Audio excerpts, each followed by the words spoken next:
Gjirokastra do të bëhet për 2 ditë një pikë takimi e studiuesve, akademikëve dhe kërkuesve shkencor nga vende të ndryshme të Europës dhe Azisë. Më 2 dhe 3 korrik, Universiteti Ekrem Çabej mirëpret konferencën ndërkombëtare ndërdisiplinore, shkenca dhe inovacioni për zhvillim të qëndrueshëm, një forum akademik që sjell në vëmendje rolin e kërkimit shkencor, inovacionit dhe bashkëpunimin ndërkombëtar në përballimin e sfidave të kohës sonë.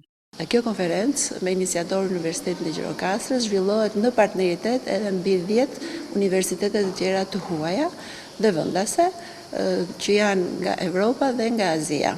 Në këtë konferencë do të marrin pjesë mbi 120 pjesëmarrës dhe Gjirokastrën do ta vizitojnë përveç turistë të zakonshëm edhe akademik të fushave të ndryshme. Po çfarë rëndësie kanë organizime të tilla për Universitetin e Gjirokastrës? Kjo konferencë është e rëndësishme sepse në kuadër të ndërkombëtarizimit të Universitetit Gjirokastrës është një hap më tej, përveç programeve të përbashkëta që ne kemi me disa universitete, si në nivel doktorature, ashtu edhe në nivel bachelor.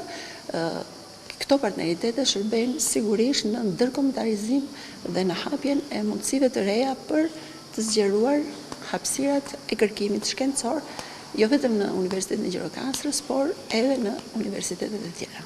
Kjo konferencë vjen pas asaj të organizuar një vit më parë si bashkëpunim i Universitetit të Gjirokastrës dhe Universitetit Turk, i cili bëri bashkë 200 studiues nga vendi dhe bota.